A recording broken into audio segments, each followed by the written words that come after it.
नमस्कार, स्वागत छ यहाँलाई आजको यस नेपाल भर्चुअल कलेज फेयर 2021 को यस टक प्रोग्राममा म हुँ मालविका सुब्बा। सो nepalcollegefair.com मा हामीले हिजोबाट सुरु गरेका छौं भर्चुअल कलेज प्रोग्राम।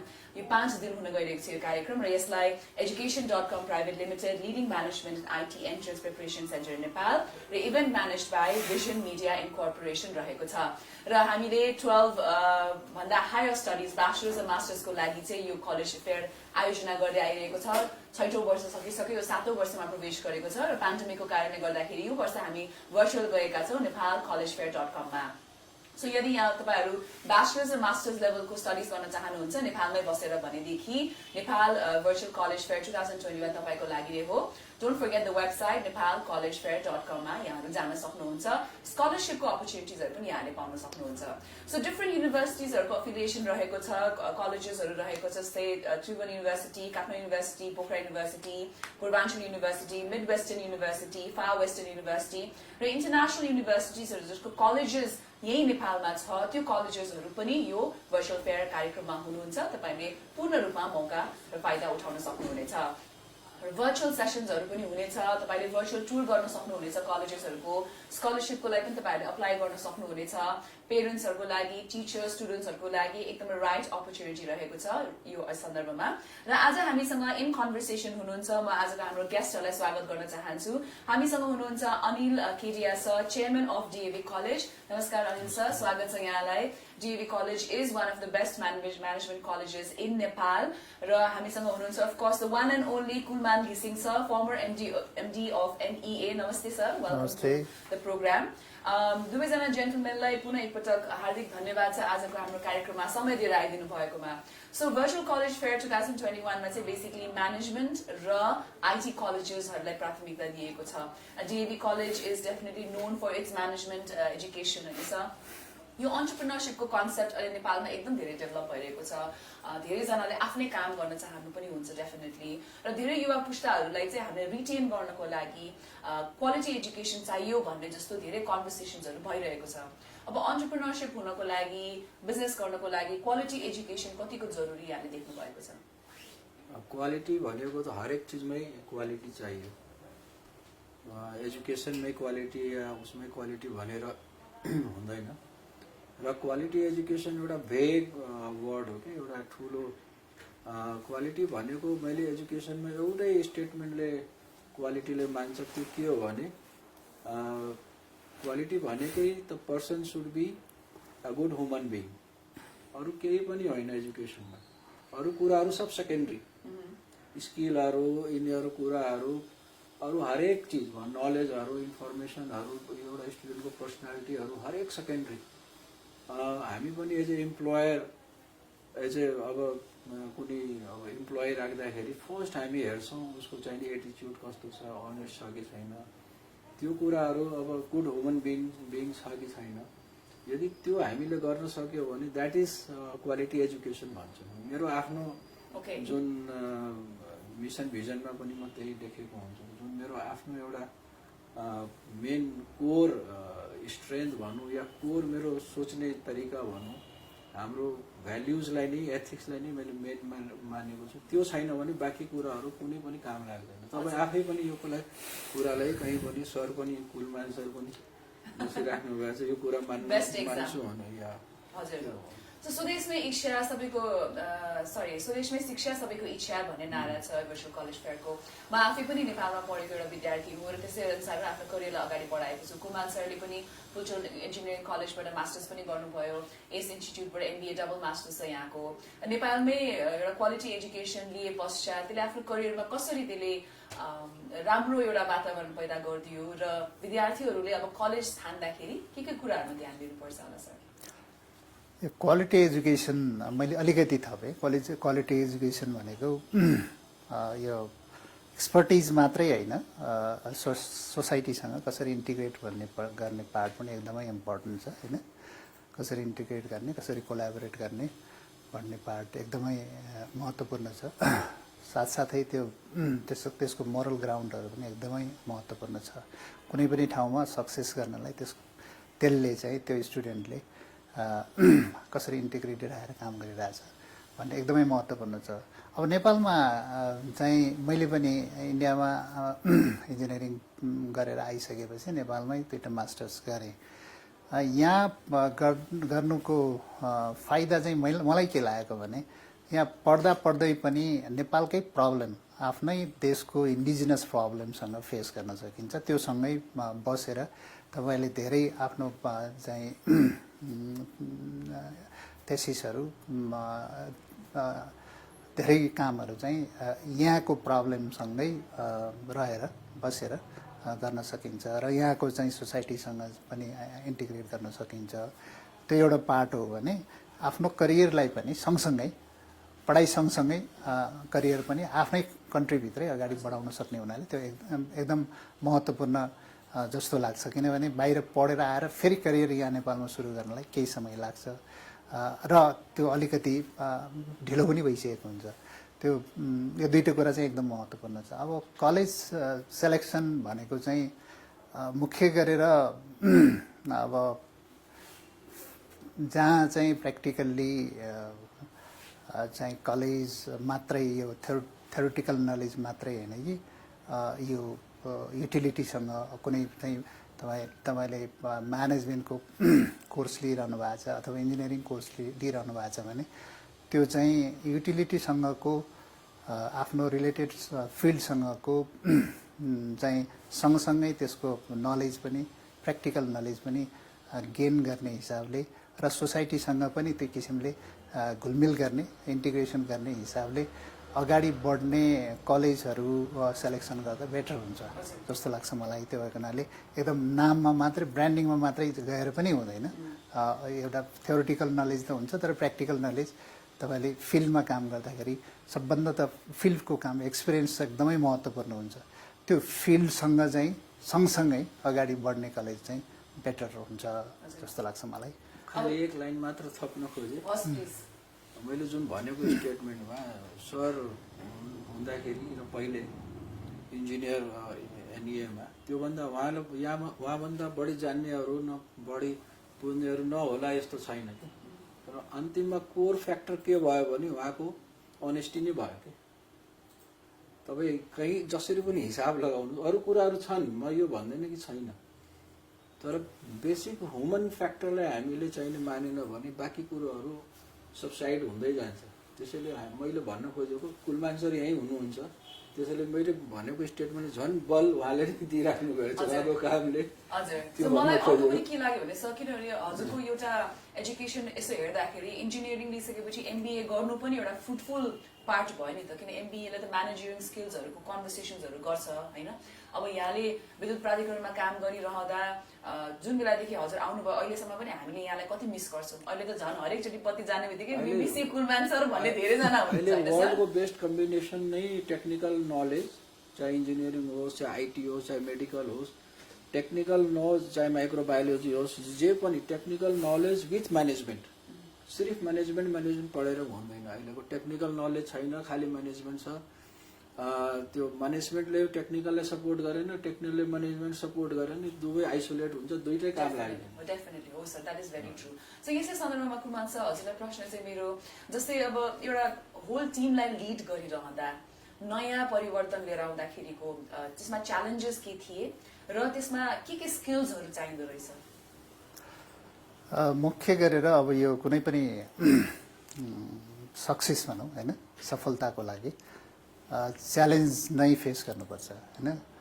त्यो कुनै पनि लिडरसिप भन्नुहोस्, म्यानेजमेन्टमा बस्ने म्यानेजर्स भन्नुहोस्, जसले त्यो च्यालेन्ज फेस गर्ने एटिच्युड राख्छ होइन र पोजिटिभली कुनै पनि चिज पोजिटिभली त्यसलाई पर्सिभ गर्नु पर्यो होइन। च्यालेन्ज फेस गर्दाखेरि त्यहाँबाट चाहिँ रिजल्ट आउँछ होइन। त्यो भएको हुनाले यो च्यालेन्ज फेस गर्ने भनेको चाहिँ सबभन्दा ठुलो कुरा त त्यहाँ तपाईँको चाहिँ confidence level, self confidence level चाहिँ बिल्डअप गर्नुपर्छ होइन। र त्यो कामसँग र त्यो म्यानेजमेन्ट ग्रुप टिम म्यानेजमेन्टको लागि ओपननेस, तपाईँको ओपनली त्यसलाई कसरी म्यानेज गर्ने, टिम बिल्डिङ कसरी गर्ने, ट्रस्ट कसरी बिल्ड गर्ने, एकदमै महत्त्वपूर्ण छ। र यो तपाईँको चाहिँ स्किल्स भनेको चाहिँ लिडरसिप एन्ड म्यानेजरियल स्किल जति महत्त्वपूर्ण छ र त्यो फिल्डको तपाईँसँग टेक्निकल एक्सपर्टिज पनि एकदमै त्यो पनि एउटा स्किल हो। त्यो स्किलले चाहिँ तपाईँलाई र बेटर म्यानेजमेन्टको लागि, बेटर लिडरसिपको लागि राम्रो गर्छ। अनिल सर, धेरैजना युवाहरू जो चाहिँ अब आफ्नो एजुकेसन सकाइसक्नुहुन्छ, उहाँहरू काम गर्न चाहनुहुन्छ होइन, अब हामीले नेपालमा कस्तो वातावरण सृजना गर्नुपर्छ होला कि हामीले नेपाली युवाहरूलाई नेपालमै रिटेन गर्न सकौँ? नेपाली युवाहरू नेपालमै रिटेन, म अब इन्टरप्रेनरको कुरा गर्दै हुनुहुन्थ्यो। अब म तपाईँले एउटा कुरो के भन्छु भने अहिले समस्याको जड के भयो भने धेरै मोटिभेसनल स्पिकरहरू आए अनि बाढी नै आयो। जता युट्युब खोल्यो उता एउटा मोटिभेसन अनि मोटिभेसन स्पिकरमा या हामी आइडल पनि भयो उनीहरू हाम्रो लागि, स्टुडेन्टको लागि। अनि जहाँ पनि ड्रिम हेर्नु, आफ्नो काम आफै गर्नु, केही नयाँ प्यासन हुनु भनेर यो कुराहरू हाम्रो टाइममा थिए। ड्रिम हेर्नु, प्यासन हेर्नु। मैले बोलेपछि के हुन्छ भने यो कस्तो अनिल सर हो, कस्तो उल्टो कुरा गरिराख्नु भएछ भने, तर फ्याक्ट चाहिँ नै ठिक म अनुभवको आधारमा भन्छु। म कुनै पनि चिज तपाईँको रेसनल यत्तिकै इलोजिकल कुरो गर्दैन, एउटा त्यसको रिसर्चको आधारमै म कुरो गर्छु। 99.9% कहीँ गल्ती हुनसक्छ, 0.1%, तर विदाउट रिसर्च विदाउट डाटा म कुरै गर्दैन तपाईँको। अनि अहिले समस्या के भयो भने त्यस मोटिभेसनल स्पिकरहरू एक किसिमले अब कुनै 1-2-4 जना सक्सेस भए पछि आउनेहरू अनुभव नभइकन पनि धेरै भयो। यथार्थ एउटा कुरो एउटा अब बोल्न art of speaking is not motivation. राम्रै बोल्नुमा राम्रो आर्ट अफ स्पिकिङ छ भने म मोटिभेसनल स्पिकर, तर त्यसको पछाडिको तथ्य सत्य अर्कै हुन्छ। सो एक्ज्याक्टली अब म भन्न खोजेको के छु भने अब यो स्टार्टअप इन्टरप्रेन्योर भन्ने चक्करमा अब एउटा जस्ट उदाहरणको लागि मेरो छोरोले मेरो कार्पेटको यति कार्पेट राम्रो चलिरहेछ, म उसलाई भन्छु जस्ट उदाहरणको लागि यो काम तिमी अगाडि बढाउनु। उसले के भन्छ, बुवा मलाई म अर्कै एउटा नयाँ काम गर्छु। मेरो यो सबै 100 सालको इन्भेस्टमेन्ट, 100 करोडको इन्भेस्टमेन्ट, 50 सालको लगानी, बाउ बाजेको एउटा त्यो छ, त्यसलाई नहेरिकन अर्कै छुट्टै। जबकि 100 साल पुरानो कम्पनीहरू त धराशायी भइरहेको, फेरि नयाँ गर्दाखेरि त्यो नेक्स्ट टु इम्पोसिबल छ कि चल। त्यो एउटा मिथलाई स्टार्टअप गर्ने नयाँ त्यो युवाहरूले के भन्छु भने एकदमै भ्यालिड पोइन्ट भन्छु भने यो इन्टरप्रेनर भन्दा पनि इन्ट्राप्रेनर भन्ने एउटा शब्द छ। त्यो इन्ट्राप्रेनर भनेको कुनै अर्को कम्पनीमा काम गर्ने, त्यहाँ चाहिँ इन्ट्राप्रेनर भनेको त्यहाँ पनि उसले यो एनालाइटिकल स्किलहरू, आफ्नो डेभलपमेन्ट स्किलहरू, त्यहाँ रिस्क टेकिङ स्किल, त्यहाँ पनि एउटा इन्टरप्रेनर स्किलहरू त्यहाँ पनि उसले गर्न सक्छ। जुन एउटा इस्टेब्लिस संस्था छ त्यहाँ उसले गर्न सक्छ। हामी कहाँ जुन क्वालिटी, अब मेरै इम्प्लोइ अब 100 जना छ भने हरेक जना त सिइओ या माथि आउँदैन नि, त्यसमा 2-3 जना मान्छे जसले त्यहाँ चाहिँ इन्ट्राप्रेनर स्किललाई माथि लिएर आउँछ, डेभलप गर्छ, ऊ चाहिँ माथिको पोस्टमा आउँछ, बाँकी त बिलो। अब तर नयाँ इन्टरप्रेनर अब तपाईँको डाटामा के हेर्नुहोस् भने 100 जनामा 7 जना मात्र, 7% मात्र सक्सेसफुल छ। त्यो 7%लाई पनि फेरि तपाईँले एनालाइसिस गर्यो भने ड्युरिङ द 3-4-5 इयर्स पछि त्यो फेरि त्यो सक्सेस हुँदैन, किनभने त्यसपछिको उसलाई बाटो थाहा छैन। त 100 जनामा 1 जना सक्सेस भएर उसलाई देखेर बाँकी 100मा 99 हाम्रो युवाहरू चाहिँ त्यो ड्रिम र त्यसको चक्करमा हामीले दुईटा काम गर्नुपर्छ। एउटा त हाम्रो बुवा बाजेको बिजनेसलाई तपाईँ नयाँ स्किलबाट नयाँ पढेको छ, आइटी गरेको छ, बिबिए गरेको छ, एमबिए गरेको छ, त्यसलाई डेभलप गर्न सक्छ। हामीले जुन बुझेको छैनौँ त्यसले तपाईँलाई अब एक किसिमले आइटीबाट लगेर या अरू तरिकाबाट लाग्नु। अर्को चाहिँ नै इन्ट्राप्रेनर भनेको अर्को कुनै ब्याङ्कमा काम गरेर या प्राइभेट अर्गनाइजेसन, गभर्मेन्ट अर्गनाइजेसनमा काम गरेर 5-7-10 साल जब तपाईँले काम सिकेपछि कन्फिडेन्स भएपछि मात्र अरू ठाउँमा जानुपर्छ। नत्र यो युवा चाहिँ पछि भएर डिप्रेसन, आमा बाबुको सम्पत्ति पनि खराब हुने, कन्फिडेन्स लेभल पनि खत्तम हुने। यो एकदमै भ्यालिड पोइन्ट मैले आज तपाईँको यो सेतोपाटी मार्फत युवाहरूले भन्न खोज्छु। पहिला तपाईँ आफ्नो खुट्टामा उभिनुहोस्।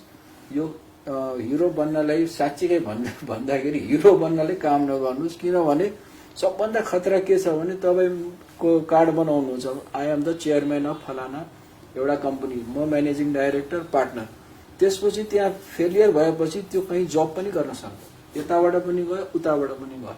So starting small. Starting One step at a time. हामीले start इन्टरप्रेनर या गर्नुपर्यो। कहीँ जब गर्नुहोस् या आफ्नै फ्यामिली बिजनेस Experience गर्नुहोस्, बटुल्दै एक्सप्लेन गरेर त्यसपछि बिस्तारै उसलाई आइडिया आउँछ, त्यसपछि अरू ठाउँमा जानुपर्छ। यो हजुर। कुरा एकदमै भ्यालिड छ। म वर्ल्डकै सबै यो वर्ल्डभरिकै सबै स्टुडेन्टले भन्न चाहन्छु, यो कुरा धेरै पुरै वर्ल्डमै थाहा नभएको कुरो भन्दैछु। हजुर हजुर सर। नेपालको कुरो मात्र होइन, संसारभरि यो समस्या भइरहेछ। हजुर सर। सो कुलमान सर, अब धेरैजना युवाहरूको एउटा कोही प्रिभिलेज ब्याकग्राउन्डबाट त आउनुहुन्न डेफिनेटली होइन, सो एउटा सर्टन एजुकेसन लिइसकेपछि उहाँहरूले अगाडि बढ्नुपर्ने हुन्छ। अनि कतिवटा गुनासो पनि के हुन्छ भने अब ब्याचलर्स मास्टर्स सक्यो अनि त्यसपछि जब अप्लाई गर्दाखेरि जसले पनि जबको कल आउट गर्नुहुन्छ त्यहाँ चाहिँ मिनिमम 3 years to 3 years को एक्सपिरियन्स मागिने गरिन्छ। यहाँको एक्सपिरियन्समा हजुरले काम गर्दै जाँदा के कुराले त्यति महत्त्व राख्दो रहेछ सर? मैले अघि उहाँसँग पनि जोडेँ यही क्वेसनसँग। सबभन्दा ठुलो कुरा चाहिँ अघि तपाईँले एक्सपिरियन्सको कुरा गर्नुभयो। अब एजुकेसन एउटा ब्याकग्राउन्ड हो, एक्सपिरियन्स एकदमै महत्त्वपूर्ण छ होइन। लर्न टु वर्क हो कि वर्क टु लर्न होइन, यो एकदमै चाहिँ उहाँको विचार पनि त्यही आयो होइन। तर चाहिँ काम गरेर नै सिक्ने हो, पहिला चाहिँ धेरै कुरा काम गरेर नै सिक्नुपर्छ। अब एक्सपिरियन्स एकदमै महत्त्वपूर्ण छ, तर एक्सपिरियन्स मैले 3 वर्षको एक्सपिरियन्स बिना चाहिँ मैले एउटा हाइड्रोपावर कम्पनीमा जब पाउँदैन भनेपछि अन्त पाउनलाई त केही त गर्नु पऱ्यो नि, काहीँ न काहीँबाट त हुनु पऱ्यो। त्यो भएको हुनाले त्यो किसिमको चाहिँ सानैबाट अनुभव चाहिँ बटुल्नु बेटर हुन्छ। त्यो भएको हुनाले हामीले चाहिँ धेरै कुरा धेरै ठाउँमा हाम्रै चाहिँ इन्स्टिट्युसनहरू कम्पनीहरूमा हाइड्रोपावर कम्पनीहरूमा हामी के गर्थ्यौँ भने पहिला चाहिँ यो इन्टेक चाहिँ सुरुको इन्टेक विदाउट एक्सपिरियन्स पनि लिने गर्थ्यौँ। त्यसपछि बिस्तारै एक्सपिरियन्स हुँदै जान्छ, त्यसपछि उसले चाहिँ पिकअप गर्दै जान्छ। अब सबैलाई एक्सपिरियन्स माग्ने हो भने त अब कसैले त चाहिँ कुनै अपर्च्युनिटी नै पाउँदैन। त्यो भएको हुनाले त्यसलाई चाहिँ इन्टेक चाहिँ त्यसरी चाहिँ बिना एक्सपिरियन्सको र एक्सपिरियन्स मिलाएर गर्नुपर्छ होइन। त्यो चाहिँ सबै प्राइभेट सेक्टरहरूले पनि त्यो गरि नै रहेछ, इन्टर्नको रूपमा चाहिँ गर्ने। हामीले इन्टर्नको त हामीले विद्युत प्राधिकरण आफैले पनि इन्जिनियरहरूलाई इन्टर्नकै रूपमा पनि हामीले धेरै लिएको छ, प्राधिकरण आफैले पनि र सिस्टर कम्पनीहरूले। कारणले इन्टर्नको रूपमा काम गर्दै गर्ने र त्यसलाई पिकअप गर्दै एक्सपिरियन्स अनुभव गर्दै अगाडि जानुपर्छ। एक्सपिरियन्स महत्त्वपूर्ण हो, तर एक्सपिरियन्स गेन गर्नलाई पनि त चाहिँ काम त गर्नु पऱ्यो। त्यो भएको हुनाले सबैले त्यही हिसाबले प्राइभेट सेक्टरमा पनि त्यही हिसाबले अगाडि बढ्नुपर्छ भन्ने लाग्छ मलाई। हजुर सर। अब यो लर्न लोकली फिट ग्लोबली भन्ने त एउटा हाम्रो भनाइ नै छ सर होइन। अब नेपालमा यसलाई प्रभावकारी रूपमा कार्यान्वयन गर्नका निम्ति नेपालमै उच्च शिक्षा प्रदान गर्ने संस्थाहरूले कसरी योगदान पुर्याउन सक्नुहुन्छ र कसरी पुर्याइरहनु भएको छ यसमा? अब हेर्नुहोस्, यहाँ अब लर्न लोकली फिट ग्लोबली भन्ने, अब लोकल र ग्लोबल भन्ने सब धेरै त्यो ब्यारियर नै अब हराउँदैछ। एउटा त पहिले जस्तो हामी संसारबाट टाढा थियो, एउटा गाउँमा, अहिले गाउँको मान्छे पनि त्यही मोबाइल बोकिरहेछ, त्यही इन्फर्मेसन उसित पनि छ, त्यो इन्फर्मेसन मसित पनि छ, त्यही इन्फर्मेसन अमेरिकाको मान्छे पनि छ भन्छन्। अहिलेको टाइममा रियल कुरा गर्नुभयो भने चाइनाको जुन वल छ त्यो खालि अहिले सोको लागि मात्र छ। अब त्यो कसैलाई डिभाइड गरेको छैन भने जस्ट एउटा भन्न खोजेको। अहिले सबै वर्ल्डको करिकुलमहरू सबै आइसक्यो हामी कहाँ।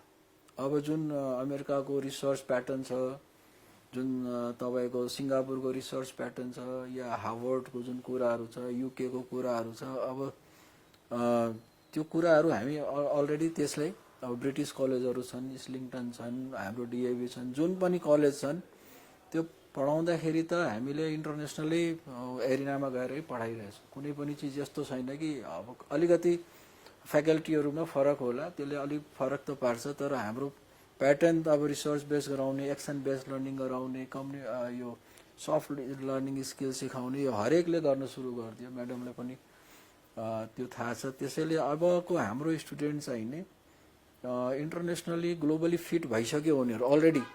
जुन किसिमको हामीले उसलाई अब आइटीको कुराहरू आइटी जे माइक्रोसफ्टको कुराहरू अमेरिकामा निकालेको छ त्यही हामी पनि सिकिरहेछन्।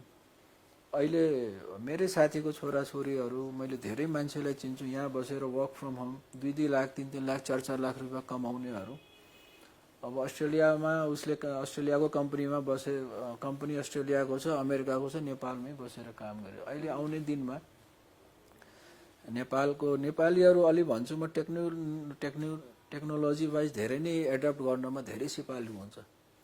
मैले आफ्नो जस्तो घरमा काम गर्ने पनि हेर्छौँ एउटा बानी एउटा हुन्छ नि काम गर्ने एउटा एडप्ट गर्ने त्यही उता इन्डियामा गयो भने त्यति चाँडै एडप्ट गर्न सक्दैन टेक्नोलोजी। हाम्रो तपाईको म कहाँ एउटा गाडी चलाउने नि एउटा ड्राइभर थियो मेरो छोरीलाई नि उसले टेक्नोलोजी यो म्याडम यस्तो हुन्छ यो यसमा हुन्छ यस्तो भनेर सिकाउँथ्यो। अनि तपाईँले डाटा पनि हेर्यो भने हामी कहाँ 3 करोड मोबाइल छ जबकि पपुलेसन भन्दा बढी मोबाइल भएको सायद यो एउटा वर्ल्डमा यही एउटा कन्ट्री होला। अनि अहिलेको शिक्षा भनेको हामी चाहिने एउटा कम यही शिक्षा अब अमेरिकामा गएर लियो भने विदेशमा गएर लियो भने 1 करोड रुपियाँ लाग्ने भयो। त्यही चिज हामीले चाहिने 6-7-8 लाखमा यहाँ पढाइदिन्छौँ र यहाँको कल्चर यहाँको माटो पानी यहाँको जुन हाम्रो भ्याल्यु छ त्यो त्यहाँ पाउँदैन। फेरि त्यो हाम्रो एडिसनल बेनिफिट भयो। जुन कुराको लागि म सुरुमै भने human we don't want to make man we want to make human. अब विदेशमा ह्युमन बनाउने त्यहाँ अहिले स्कुल कलेजमा आउँछन् प्यारेन्ट्सहरू भन्छन् आफ्नो प्रिन्सिपललाई के भने we don't want our children to be a doctor or engineer we want our children to be a human being. यो ह्युमन बिङ यो इस्टको कल्चरमा त्यो हाम्रो यत्तिकै पाइरहेछ यो हाम्रो एडिसनल एडभान्टेज भयो। Emotionally our children are very strong. बच्चादेखि नै अब आमा उसित अब गाली खाएको हुन्छ सोसाइटीमा अब एक किसिमले स्ट्रगल गरेको हुन्छ त्यहाँ त एकदमै स्पुन फिडिङ हरेक चिज गभर्मेन्टले पुर्याएको हुन्छ त्यो पार्ट उनीहरूले हेरेकै हुँदैन। यदि साँच्चै राम्रो उसमा हेर्नुभयो भने तपाईँले के पाउनुहुन्छ भने हाम्रो तर एसियन इन्डिया भनौँ नेपाल भनौँ यो रिजनको स्टुडेन्टहरूमा इन्डोरेन्स टलरेन्स पावरहरू उनीहरूभन्दा 100 गुणा बढी हुन्छ। Emotionally they are very strong. अमेरिकामा आजको दिनमा सबभन्दा बढी सुसाइड रेट हुन्छ किन मेटेरियलको त कमी छैन। वर्ल्डको one of the highest per capita income छ हाम्रो लोवेस्ट पर क्यापिटा इन्कम छ फेरि पनि मान्छे त्यहाँ खुसी छन्। Emotionally our children are very strong अनि discipline wise they are very strong. भ्याल्युजको कुरा उनीहरू थाहा छ फ्यामिली कुराहरू जुन उता छैन हामीलाई थाहा छ। त्यसैले अहिलेको टाइम राइट टाइम हो। हाम्रो दुनियाँ यो हाम्रो जेनेरेसनले संसारभरि तहल्का मचाउन सक्छ सुरु गरेको छ। हाम्रो अहिले हेऱ्यो भने नेपालीहरू पुरा वर्ल्डभरि डिमान्ड छ क्या तपाईँको हामी दिन सकिरहेको छैनौँ। हामी यहाँ गभर्मेन्टले स्ट्रिक्ट रेगुलेसन लगाई त्यसलाई पठाउनु हुँदैन भनिरहेछ। त्यो वर्ल्डमा हाम्रो डिमान्ड छ। त्यो कारण त्यही हो ब्लेन्डिङ अफ उताको एजुकेसन पनि हामीले पायो टेक्नोलोजी पनि पायो तर उनीहरूले हाम्रो संस्कार पाएन जुन हामीसित अलरेडी छ। यो अहिले बुम देख्दैछौँ आउने टाइममा जुन मैले आफ्नो पडोसमा यताउता सबै घरबाट मजाले काम गरिरहेछन् डलरमा पैसा कमाइरहेछन् खुब मजाले काम गरिरहेछन्। कुलमान सर हजुरले यसरी एउटा एक्सपिरियन्स चाहिँ हजुरको के रह्यो भने लिमिटेड टाइममा एकदमै लार्ज ह्युमन रिसोर्सेसलाई म्यानेज गर्नुपर्ने भयो होइन र त्यो लार्ज ह्युमन रिसोर्सेसलाई विथ हाम्रो नेपालको पोलिटिकल च्यालेन्जेस त छँदैछ अनि पब्लिकको एउटा अपेक्षा छँदैछ। त्यसरी लार्ज ह्युमन रिसोर्सेसलाई म्यानेज गर्दाखेरि हजुरको च्यालेन्जेस के भयो र त्यसको की टेक अवेज जुन हाम्रो पब्लिकले हाम्रो स्टुडेन्ट्सहरूले पनि सिक्न सक्नुहुन्छ म्यानेजमेन्टका कुरा एडमिनिस्ट्रेटिभ पार्टका कुराहरू हजुरले भनिदिनुहोस् न। अब यो विद्युत प्राधिकरण चाहिँ एउटा नेपालकै ठुलो संस्था पनि ह्युमन रिसोर्सको हिसाबले पनि ठुलो अर्गनाइजेसन हो। करिब 12-15 हजार कर्मचारी छन् र त्यहाँको चाहिँ सोसियो पोलिटिकल कन्टेक्स्ट पनि एकदम पब्लिक अर्गनाइजेसन भन्दा साथ एकदमै फरक हुन्छ। ट्रेड युनियनहरूकै कुरा गर्ने हो भने 4-4वटा ट्रेड युनियनहरू आफ्नो आफ्नो पोलिटिकल आइडियोलोजी लिएर चाहिँ त्यहाँ काम गरिरहेको हुन्छ होइन।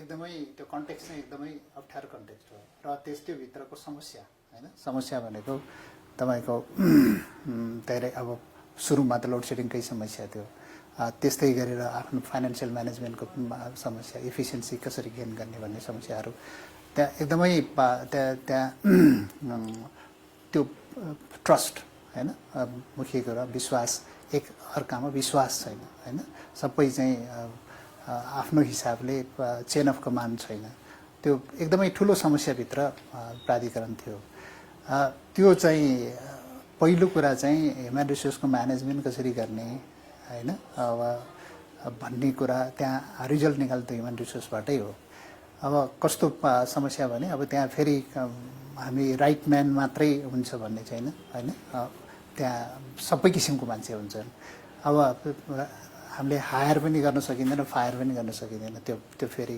त्यस्तो प्राइभेट अर्गनाइजेसन जस्तो होइन होइन त्यस्तो बिचमा हामीले रिजल्ट निकाल्नुपर्छ होइन त्यो रिजल्ट निकाल्नलाई सबभन्दा ठुलो कुरा चाहिँ यो ह्युमन रिसोर्स म्यानेजमेन्ट भनेको right man in right place भनौँ न राइट प्लेसिङ गर्नु पऱ्यो पहिला सब right man in right place भन्दाखेरि 100% त्यो फुलफिल हुँदैन तपाईँले राइट म्यान सबै राइट म्यान भेटिँदैन तर तपाईँ रङ म्यानलाई पनि बेटर बनाउने हो होइन त्यसलाई चाहिँ तपाईँले वर्स्ट छ भने बेटर बनाउने बेटर छ भने बेस्ट बनाउने र त्यो हिसाबले त्यसलाई चाहिँ इन्करेज गर्ने त्यो किसिमको प्लेसमेन्टहरू गर्ने हो र त्यसपछि टिम बिल्डिङ चाहिँ गर्नुपर्छ होइन टिमलाई कसरी चाहिँ ट्रस्ट पहिलो कुरा चाहिँ ट्रस्ट बिल्डिङ म्यानेजमेन्ट लिडरसिपप्रति टिमको ट्रस्ट कसरी बिल्ड गर्ने सबभन्दा महत्त्वपूर्ण छ नभए तपाईँले त्यो रिजल्ट आउँदैन होइन अब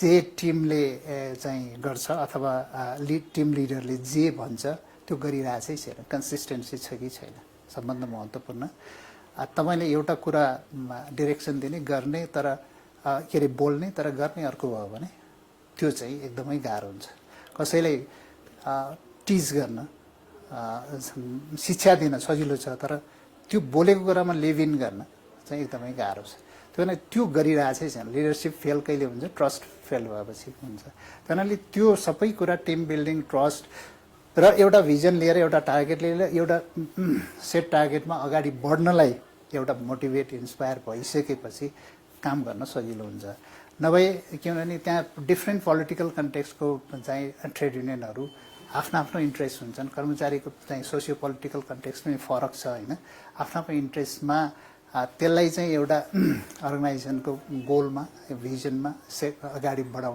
बढ्नलाई त्यो मोटिभेट गर्ने चाहिँ लिडरसिपको काम हो र अर्को सबभन्दा महत्त्वपूर्ण कुरा चाहिँ यो कम्युनिकेसन कसरी गर्ने र तपाईँले कनेक्ट कसरी गर्ने होइन सबभन्दा महत्त्व टु वे कम्युनिकेसन यो ह्युमन रिसोर्ससँग मात्रै होइन तपाईँले जोसँग जस सर्भिस डेलिभरी गर्दै हुनुहुन्छ सर्भिस डेलिभरी के को लागि भने हामी इलेक्ट्रिसिटी को सर्भिस चाहिँ राम्रोसँग पब्लिकलाई गर्नुपर्ने छ त्यसलाई कसरी चाहिँ हामी सर्भिस डेलिभरी गरेर हामी कम्युनिकेसनमा रहने भन्ने कुरा चाहिँ एकदमै महत्त्वपूर्ण छ त्यहाँले अब यो सबै कुरालाई केले चाहिँ रिइन्फोर्स गर्छ भन्दाखेरि चाहिँ रिजल्टले हो रिजल्ट सबभन्दा महत्त्वपूर्ण हुन्छ रिजल्ट दिन सकेन भने यी सबै कुरा चाहिँ हामीले जति 24 घण्टा गरे पनि त्यसको चाहिँ त्यो सक्सेसमा परिणत हुँदैन त्यो चाहिँ गार्बेजमा परिणत हुन्छ त्यो भएको हुनाले अब रिजल्ट जस्तो हामीले के गर्यौँ पहिला एउटा रिजल्ट चाहिँ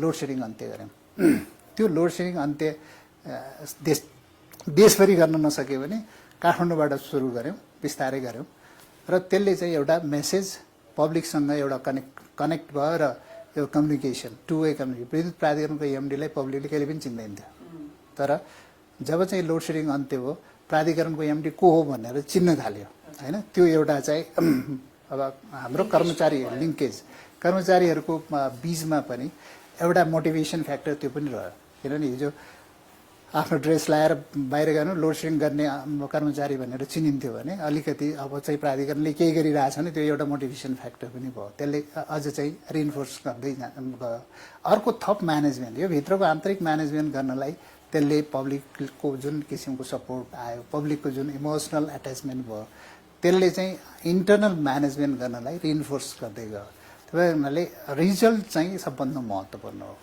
रिजल्ट त तपाईँले ल्याएको छ कि छैन भन्ने एकदमै महत्त्वपूर्ण कुरा हुन्छ र चेन अफ कमान्ड पहिला के थियो भने चेन अफ कमान्ड नै थिएन तपाईँले एउटा लिडरसिप विद्युत प्राधिकरणको कार्यकारी निर्देशकले टप टु बटम तपाईँको चाहिँ चेन अफ कमान्ड मेन्टेन गरिरहेछै छैन त्यो भन्ने थिएन त चेन अफ कमान्ड थिएन, किनभने अब प्राधिकरण चाहिँ एउटा आफ्नो चाहिँ पार्ट टाइम संस्था र ट्रेड युनियन चाहिँ आफ्नो फुल टाइम संस्था जस्तो चाहिँ बिहेभ गर्ने कर्मचारीहरू पनि थिए र विभिन्न चाहिँ कर्मचारीहरूलाई आफ्नो आफ्नो उसबाट चाहिँ के अरे डिरेक्सन दिने, त्यो किसिमको चाहिँ मोबिलाइज गर्ने, मन्त्रालयको एउटा चाहिँ उसबाट छुट्टै किसिमको चाहिँ प्लेसमेन्ट हुन थालेपछि चेन अफ कमान्ड मेन्टेन हुँदैन। त्यो भने त्यो सबै ब्रेक गर्नुपर्छ भनेर हामीले एउटा चेन अफ कमान्ड मेन्टेन गऱ्यौँ।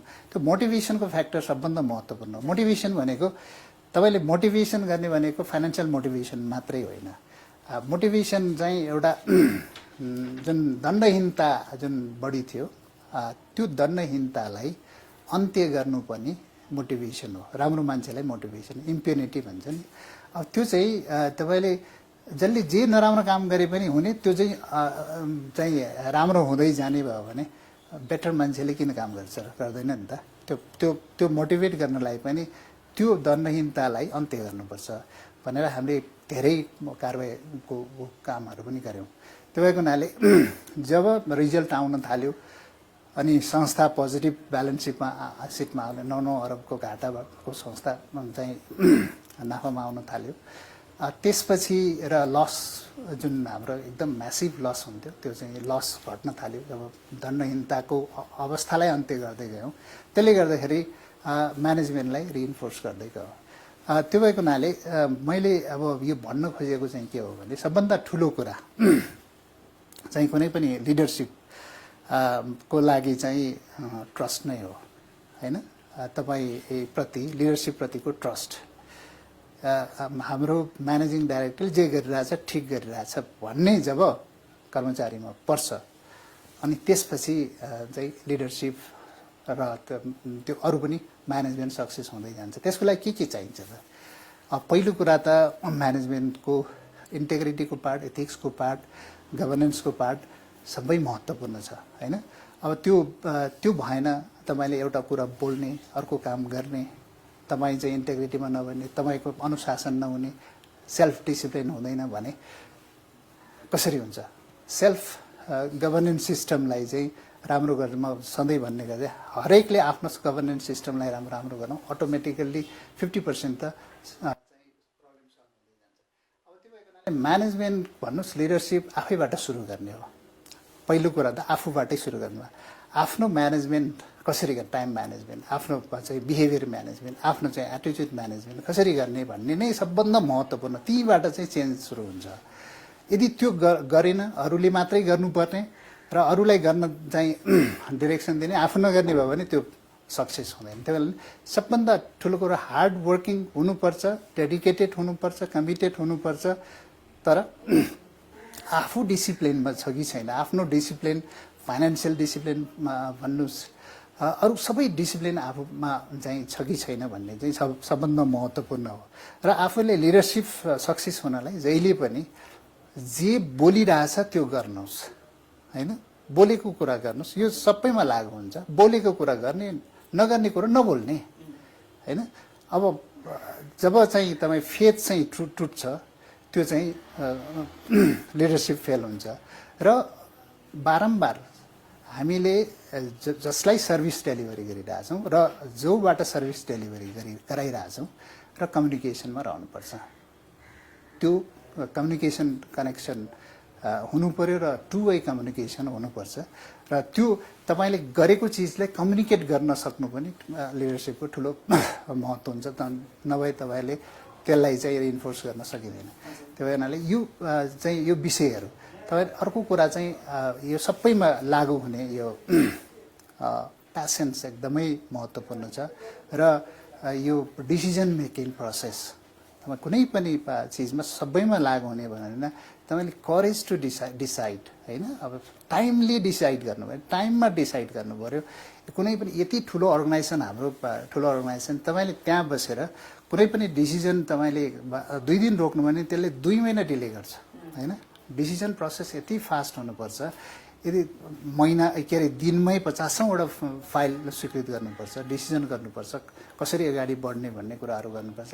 यदि टाइमली डिसिजन गर्नु भएन, तपाईँले रिस्क देख्नुभयो, अब यदि त्यो पोस्टमा बसेर त्यो पोस्टको राम्रोसँग चाहिँ चाहिँ युज गर्नु भएन होइन, टाइममा डिसिजन गर्नु भएन भने एकदमै त्यसले चाहिँ समस्यामा ल्याउँछ। त्यो भएको हुनाले अब हाम्रो म्यानेजमेन्टमा बस्ने म्यानेजमेन्ट पढ्ने हाम्रा जति पनि चाहिँ स्टुडेन्टहरू सबैले चाहिँ यो विषयहरू, म्यानेजमेन्ट भनेको एउटा म्यानेजमेन्टको जार्गनहरू धेरै हुन्छन् होइन, म्यानेजमेन्ट पढेर तपाईँको चाहिँ यो किताबमा धेरै कुरा हुन्छन्, तर रियल फिल्डमा तपाईँले जब चाहिँ काम गर्नुहुन्छ नि त्योभन्दा धेरै फरक चाहिँ समस्याहरू आउँछ र त्यसलाई चाहिँ म्यानेज गर्नलाई पहिलो कुरा चाहिँ आफू म्यानेज हुनु पऱ्यो। आफ्नो चाहिँ इनर म्यानेजमेन्ट भन्छ, आफू म्यानेज भएर अगाडि बढ्दाखेरि धेरै कुरा चाहिँ सल्भ हुन्छ। सो आज कतिवटा कुराहरूको लर्न गर्न पाएँ। पोइन्टमा भन्नुपर्दा सेल्फ म्यानेजमेन्ट भयो, एउटा पेसेन्स हुनु पर्यो, तपाईँको क्विक डिसिजन मेकिङको लागि हामीले गर्नु पर्यो, लिडरसिप स्किल्सलाई डेभलप गर्नु पर्यो र कम्युनिकेसन, ओपन कम्युनिकेसन, यो पनि एकदमै म आफै पनि बिबिए स्टुडेन्ट हो, हामीले लर्न गरेको कुरा पनि यही हो र आफ्नो करियरमा पनि त्यही गरिरहेको छ होइन। ओपन कम्युनिकेसन लाइन हुनु पर्यो, जसको लागि हामीले काम गरिरहेछौँ उहाँहरूसँग इन कम्युनिकेसन हामी बसिराख्नु पर्यो। बेसिक होइन, मैले कोर कुराहरू लिएको यो कन्भर्सेसनबाट। सो आज हामी नेपाल भर्चुअल कलेज फेयरको कन्भर्सेसनमा छौँ कुनाल घिसिङ सर र अनिल केडिया सरसँग। हाम्रो समय पनि सकिन लागेको छ। लास्टमा अन्तिममा मैले अनिल सरलाई सोध्न चाहेँ, यहाँ आफै पनि जिएडी कलेजको चेयरपर्सन हुनुहुन्छ, विभिन्न कलेजेस स्कुल्सहरूलाई पनि म्यानेज गर्नुहुन्छ सो हाम्रो यो भर्चुअल कलेज फेयर चाहिँ बेसिकली म्यानेजमेन्ट र आइटी स्टुडेन्ट्स, स्पेसली ब्याचलर्स र मास्टर्स लेभलको लागि छ। अब यहाँको आफ्नो एक्सपिरियन्स अनुसार पनि उहाँहरूले सिक्नुपर्ने कुराहरू, आफ्नो करियरमा लागू गर्नुपर्ने कुराहरू, specially when it comes to management or even IT for that matter, यहाँको अन्तिममा के सुझावहरू दिनुहोस् न। म बम्बईबाट बिकम गरेर आएँ, अनि बिकम गरेर आएपछि अन्डर ग्रेजुएट गरेर आएपछि नेपाल फर्केँ कुनै एउटा कारणको कारणले। अनि फर्केर आएपछि म 7, 8, 10 किसिमको व्यापार गरेँ, अनि सबैमा घाटा दिएँ मैले। अनि कहाँ फेरि यो स्कुल बुवाले खोल्नु भएको थियो, त्यहाँ चेयरम्यान बन्न पुगेँ। त्यहाँबाट फेरि म डिएभी कलेज पनि खोलेँ, त्यही लाइनको भएको कारणले अफर आयो, तपाईँले यो चलाउन सक्नुहुन्छ भने। मैले 2 जना साथीहरू, अहिले पनि मनोज चौधरी सरले नि अफर गर्नुभएको थियो, मैले उहाँलाई अफर गरेको थिएँ, तपाईँहरू स्टुडेन्ट हुनुहुन्छ, अब एउटा अर्कै स्टुडेन्टको कामबाट आउनुभयो, किन तपाईँ कलेज नखोल्ने, किन यो काममा लाग्ने भनेपछि त्यहाँबाट यो सुरु भएको। अनि कलेज खोलेपछि मैले मनोज सरलाई, अहिले डाक्टर मनोज हुनुभयो, हामीकै उहाँले पिएचडी भनौँ न टियुबाट गर्नुभयो, हामीकै हुँदा हुँदै गर्नुभयो, अहिले एडभाइजर हुनुहुन्छ। अनि त्यहाँ मैले डाक्टर साहबले के भन्यो भने, म बिकम पढेर आएको, अनि 4 साल 5 साल यताउता काम गरेँ, मैले सबै बिजनेसमा घाटा दिएँ, यो बिकम सिकम पढेर मैले केही पनि फाइदा भएन। अनि त्यस्तै यो बिकम बिबिए पढाउनु छ भने यो मैले त स्टुडेन्टलाई ठग्नै भएँ, जस्तो म आफूलाई ठगाएको छु पढेर, त्यस्तै म पनि 100 जनालाई डिग्री दिलाइदिन्छु, फर्स्ट गराइदिन्छु, नेपाल बोर्ड च्याम्पियन गराइदिन्छु, तर उनीहरू बिजनेस त गर्न जान्दैन। बिजनेस भनेको चिज त किताबबाट आउँदैन, यो कुरा त मलाई थाहा थियो। अनि एज अ इन्टरप्रेनर म त्यो धोका खाइसकेपछि फेरि अरू काम गर्दाखेरि बिस्तारै सिक्दै गएपछि मैले यति कार्पेट चलाएँ, सीताराम चलाएँ, त्यो बेलासम्म मलाई अब बिजनेस कसरी हुन्छ त्यो पनि आइडिया हो। तर कोरमा के कुरा आयो कि यो बिकम पढेर बिजनेस गर्न सकिँदैन भन्ने कुरो मैले थाहा पाएँ। त्यसैले मैले आफ्नो कलेजमा यो करिकुलम त चाहिन्छ, त्यो त डाटा बेस हो, त्यो त रिसर्च बेस हो, त्यसलाई म इग्नोर गर्नै सक्दैन। तर त्यसको साथसाथ सफ्ट स्किलहरू जस्तो communication skill, interpersonal skill, leadership skill, entrepreneur skill, हरेक इमोसनल स्किल, त्यो डेभलप नभएसम्म, थिङ्किङ इज एनालाइटिकल स्किल, बिजनेसमा चाहिने चिजहरू यी हुन् जुन किताबमा छैनन्। जुन किताबमा छन् त्यसले बिजनेस हुन सक्दैन। मैले फर्स्ट डे नै एउटा मैले इतिहासमै भन्नु, म आफूले गर्व गर्छु, नेपालकै इतिहासमा फर्स्ट टाइम यो बिबिए कसरी चल्नुपर्छ भन्ने एउटा मैले प्याटर्न सेट गरेको, बेन्चमार्क सेट गरेको। मान्छे म आफू not putting price on me, but मैले एउटा बेन्चमार्क सेट गरेको सफ्ट स्किलबाटै। किन मलाई यो भित्रबाटै थाहा थियो, यो खालि किताब पढाएर हामी मूर्ख बनाइरहेछौँ भन्ने मलाई भित्र, म त्यो चिट गर्ने मेरो इच्छा पनि थिएन। त्यो कति नै कमाउँछु होला त्योबाट। बरु हामीले सफ्ट स्किल अनि यो ह्युमन बनाउने, म्यानबाट ह्युमन बनाउने, डिसिप्लिन, एटिच्युड त्यस्तो कुराहरूमा पुरै ध्यान दिए। म भन्ने के गर्छु भने एकासी बिजनेस भनेको एकातिर two coin of one side भन्छु कि म। एकातिर पोजिटिभ एटिच्युड, एकातिर business. If you are not a good human being, अहिले तपाईँको एउटा कुरा रेमन्डको यति कुरा आफ्नो बुवालाई उसले चाहिँ नै यस्तो गर्यो भनेर उसको बिक्री नै कम भयो। अब तपाईँको मान्छेको पर्सनालिटी मान्छे राम्रो छैन भने प्रोडक्टलाई पनि इम्प्याक्ट गर्छ कि यो मान्छे ठिक छैन भने त्यो सस्टेनेबल हुँदैन त्यो कुरोहरू। त्यसैले अहिले वर्ल्डभरि के चलिरहेछ भने कर्पोरेट लेभलमा पनि तपाईँको उसमा पनि तपाईँ हेर्नुहोस् भ्याल्यु एड गरेको हुन्छ, तपाईँको सोसाइटीलाई हेल्प गरेको हुन्छ, इन्भाइरोमेन्टलाई हेल्प गरेको हुन्छ, तब मात्र मान्छेले ओ यो कम्पनीले चाहिँ नि इन्भाइरोमेन्टलाई चिल्ड्रेनलाई यस्तो यस्तोले हेल्प गरेको छ, यसको प्रोडक्ट अलिक महँगो भए पनि किनौँ भनेर क्वालिटी हेर्दैन। क्वालिटी त हुन्छ तर पहिले क्वालिटीको कुरा मात्र हुन्थ्यो। अहिले सोसाइटीमा के भयो भने यसले अरू के गर्दैछ सोसाइटीको लागि, कस्तो इम्प्याक्ट, त्यस्तो सोसल इम्प्याक्ट। अहिले आएर त्यो मेरो कुराहरू अहिले आएर हेर्नुहोस् त्यस्तै त्यस्तै आउनु लाग्यो। मैले आफ्नो स्टुडेन्टलाई, पढ्ने स्टुडेन्टलाई या जुन पढेर गए उनीहरूलाई पनि आफ्नो आफ्नो मैले उनीहरूको अल्मुनी हेर्छु, त्यो हेर्छु, उनीहरू वर्ल्डको बेस्ट ठाउँहरूमा पुगिसक्यो। त्यो कलेजहरू छान्दाखेरि बिहेभियरको कुराहरू, अब खालि मार्क्सको कुराहरूमा नजानुहोस्, एटिच्युड सिक्ने, स्किल सिक्ने, जहाँ यी कुराहरू छन् त्यहीँ आफ्नो करियर बनाउनु। खालि यो किताबको कुराले केही पनि हुँदैन भन्न खोजेको। Thank you so much Anil sir, Kuman sir, यहाँलाई धेरै धेरै धन्यवाद छ हामीलाई समय निकालिदिनु भएकोमा। नेपाल कलेज फेयर.com मा गएर यहाँले आफूलाई आफै रेजिस्टर गर्न सक्नुहुन्छ। स्पेशली हामीले म्यानेजमेन्ट र आइटी विधाका कलेजेसहरूलाई प्राथमिकता दिएका छौँ र ब्याचलर्स र मास्टर्स लेभलको स्टुडेन्ट्सहरूको लागि हो यो। यहाँ 12 एक्जाम दिएर बस्नु भएको छ भनेदेखि र कलेज कुन चाहिँ कलेजमा जाने, कसरी के गर्ने भनेर तपाईँ अन्यलमा हुनुहुन्छ भने this is the right platform for you. र हामीसँग एफिलिएटेड युनिभर्सिटिज जसको कलेजेसहरू हाम्रो साथमा हुनुहुन्छ त्यो Tribhuvan university, Kathmandu university, Pokhara university, Purvanchal University, Midwestern University, Far West University, International University, जसको कलेजेसहरू चाहिँ नेपालमा नै हुनुहुन्छ, उहाँहरूको कलेजेस हुनुहुन्छ। टोटलमा हामीसँग 25 वटा कलेजेस छन्। जस्तै हाम्रो मेन टाइटल स्पोन्सर नै IMS कलेज हुनुहुन्छ in association with prime and presidential college, main sponsor British र Thames college, powered by KIST, Nagarjuna College of IT, Imperial Business College, DAV College of Management, sponsored by Unigrove, Mid Valley, KCMIT, CAB College, Modern Nepal College, Nesfield, Medhavi, participant colleges, Citizen, NCCS, Kathmandu National, Campion College, KNK, IST, Nepal Mega College, Nepal Air, Platinum College पनि रहनु भएको छ। So nepalcollegefair.com नबिर्सिनु होला र यसको organized by education.com Private Limited, event managed by Vision Media Incorporation। आजको हाम्रो यस सन्दर्भ वार्तालापबाट पनि म मालविका सुब्बा बिदा माग्न चाहन्छु। नमस्कार।